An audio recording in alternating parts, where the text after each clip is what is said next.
So we're gonna run some material today, meaning we is my brother Tim, my new partner in crime.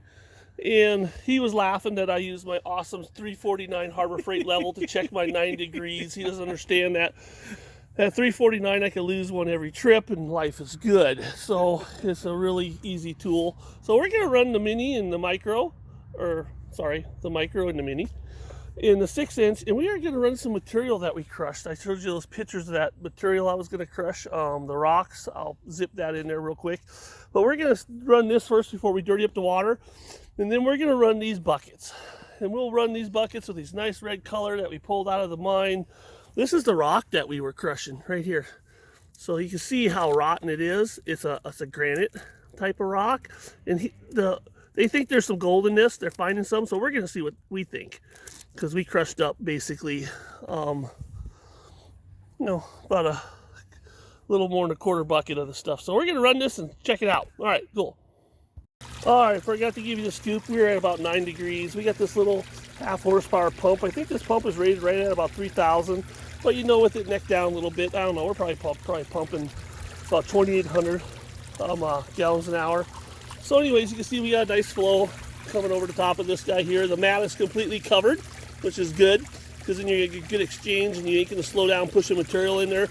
And even at 9 degrees, we're completely covered. So you don't have to have a lot of depth for the Dream Mat, but at least I like seeing it covered. And this is a good flow, so we're going to see some gold dancing on this, hopefully here with this crushings, and then we're going to anything that we may miss may come out, and I'm just going to have Tim start feeding it, and then we'll go from there.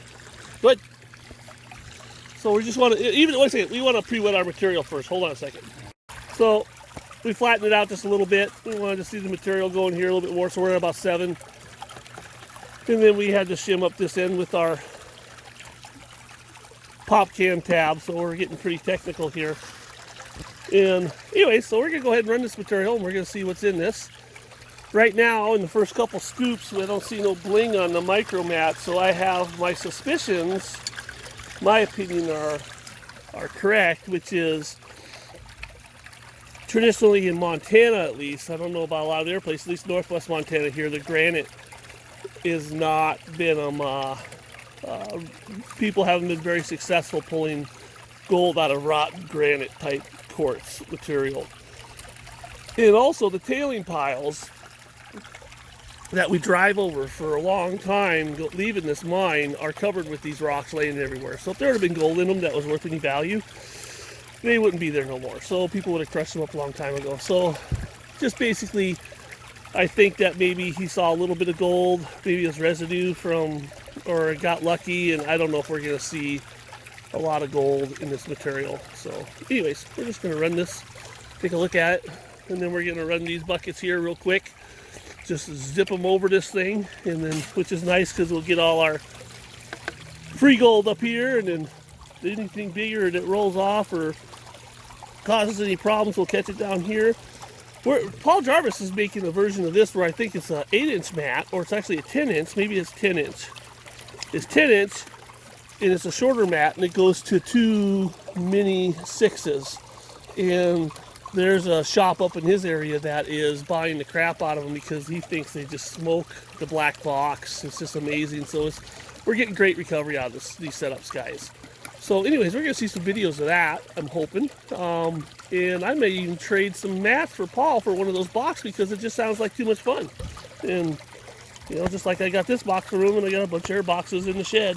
Paul does great work. Gotta love it. This is Paul's stuff. After Tim gets done with his scoop, you can see those is Ventures and Prospecting who makes them. All right, cool beans. So we found some lead that came out of there in the black sands, and we may have a piece of gold way in the middle there. So my feelings are, for the amount of rock that we crushed, that there would be no profitability in going after any gold in this rock. Now we're starting to get some stuff to stick. You can see that to the pan. And it's not moving, but this pan's pretty scratched up, so it's going to be hard to tell if it's gold or not without a loop. I'm testing it, but there's pretty sporadic. So there it is. That was the big crush. Ooh, okay, cool. Keep feeding. Water's getting goopy. You're going to have all the crap run here pretty quick. We got one more bucket. We're gonna screen these 2 buckets because this is actually stuff that was on the sluice bed at the mine, and we're gonna run those, even though it was kind of cruddy material they ran. That's where we found that little bit of gold that I showed in my hand. So we'll run that separate just to see what's going on. So this is just raw material out of a hillside here at the mine. Cool beans. So my brother started laughing when he saw all the gold that came out of the Micromat compared to what came out of the Mini-Mat behind it. And I'm teaching him how to pan today. Yes, he's green, but he's all going. He started laughing and goes, how did all that gold stay in that Micromat and not go into the Mini-Mat below? Because he ran all that material, and he was actually starting to laugh. And I asked him, well, does the mat work? Do you think the mat works, Tim? And he's all, he thinks it works. Anyways. I'm still trying to figure this out, David. So you laugh at me now. So yeah, we're gonna laugh at Tim and his panning techniques. That's okay. He's just had one demonstration, and so we're gonna swirl that top of that stuff off of there. Everybody kind of knows with a square pan it's a little harder. We should start with a round pan. So then we got basically our black sands, and then we can see a little bit of gold poking out already. And so this is the gold that we caught in the Micromat running at that high GPM. So we saw the specs that were in the Mini-Mat behind it, which everybody loves the Mini-Mat and says it's just the Couffouré. And for those people who don't know what a Couffouré is, I'm sorry you've had a boring childhood. I'm teasing you. It's a card game that is really awesome. So there's our gold. Cool. That we caught in the mini Micromat up above. And at that high GPM, I'm getting out of the shade the sun. I'm my own worst photographer. But so this is what we got out of 3 buckets out of the side of the hill at the mine. So this is so basically unclassified run 3 buckets on the side of the hill in their pay streak. So that's what they're mining into. And whoa, that was my 55-gallon barrel drum over there popping from the sunlight that kind of caught me off guard. Did you guys like that? Skittish, ain't I? All right. So now we're going to run these other 2 buckets, which hopefully we'll find a little bit more, because this is actually what was on the mats but they were running crap material. They were just building up their platform for their backhoe, but we picked that gold off. Remember, we showed you guys in that picture before, so hopefully we'll find some more gold even. Anyways, so that's the deal. Cool beans.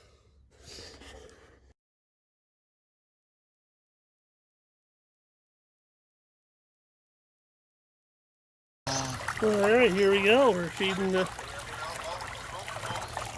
2 buckets that were in the sluice bed that we found that gold up on the top ramp, and even though they were digging out of their excavator pads. So hopefully we'll have a good little run here.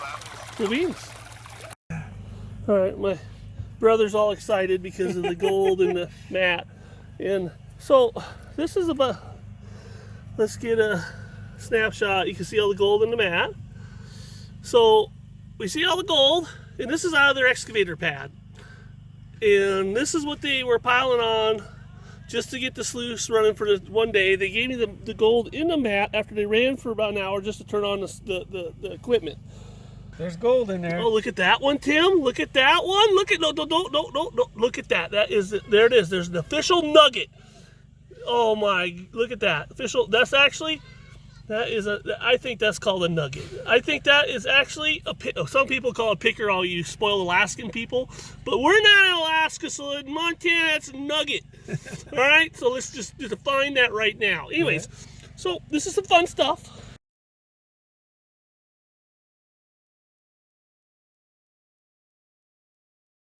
I'll actually edit that out. You better, Dave. But anyways, we'll just keep this smiling. Out that pan off of the Mini 6, and I was talking to my brother on how the Mini 6 all fits in this mini gold grabber, and we're sloughing off all the material within the pan so I don't have to do a traditional pan.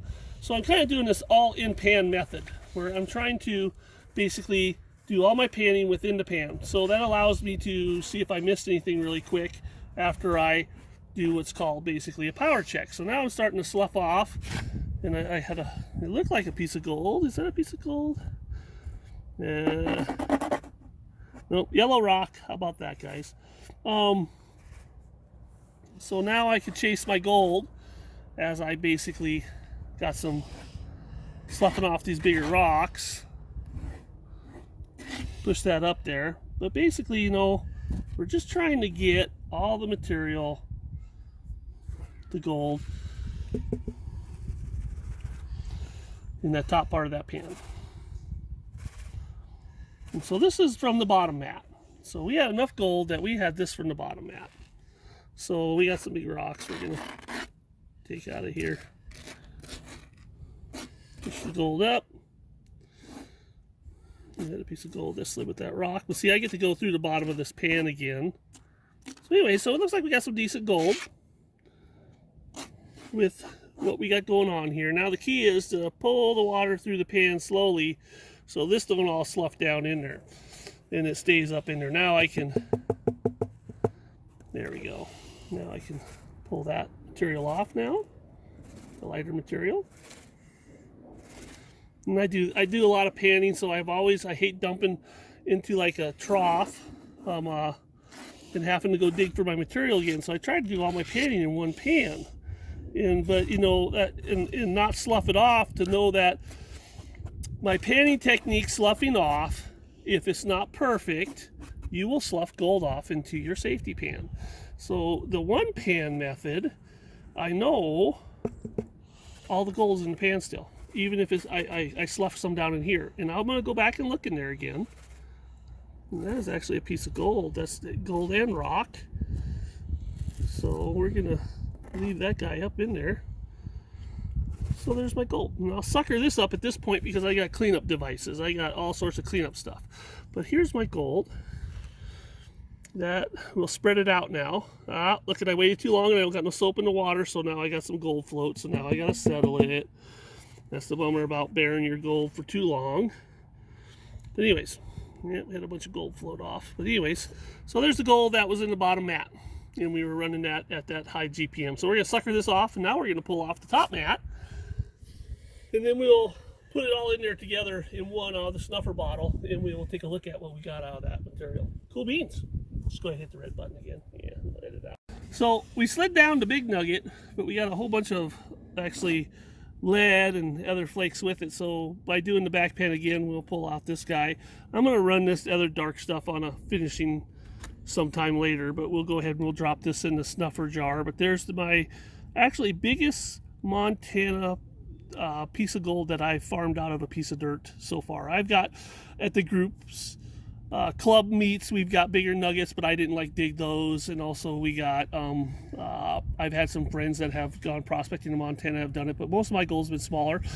And I get a lot of big stuff in pay dirt, but actually for me and my brother right there now, that's our big nugget for basically pulling out of Montana dirt ourselves. So cool beans. And now we'll pan out the top stuff.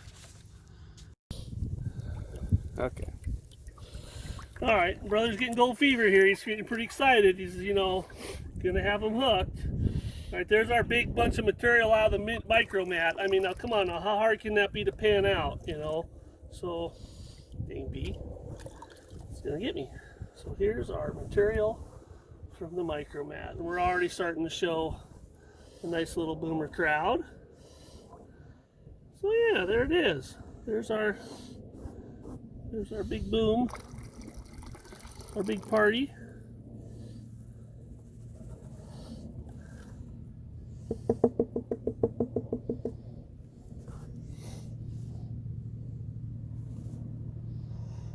Yeah, pretty sweet. Holy cow. Yeah, so Awesome. you know, there's probably, you know, half a gram there. Yeah, a good half a gram, maybe a little more. I don't know, some of those bigger chunks are pretty big, so actually we may have, if we're lucky, because some weight in those are pretty thick and they're not flat. I'm used to always just seeing gold that's so flat that it looks big, but it doesn't weigh up to nothing. So I think we basically got a good, you know, out of this whole stretch, especially with that little nugget, you know, maybe 3 grams of gold. So that's like pretty cool stuff, you know. Can't complain about that. We'll suck that up. We'll clean it up another time on the other table. And cool beans.